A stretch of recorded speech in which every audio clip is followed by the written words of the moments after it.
বুঝেছো? হ্যাঁ বুঝেছি, আমি বুঝেছি তোমাকে বিয়ে করার পর।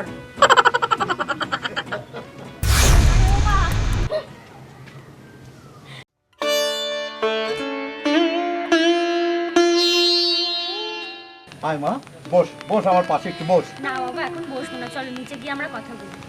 তা চল। চলো।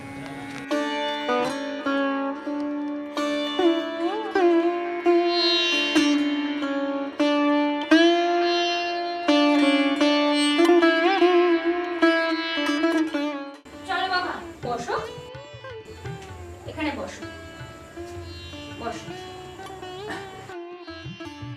তোমার জন্য আমি একটু চা করে নিয়ে আসি। না মা না, এখন চা খাবো না। আয় তুই আমার পাশে একটু বস তো। তোর সঙ্গে কতদিন প্রাণ খুলে কথা বলিনি। বাবা, এখন তোমার শরীরে কোনো অসুবিধা হচ্ছে না তো? না রে মা,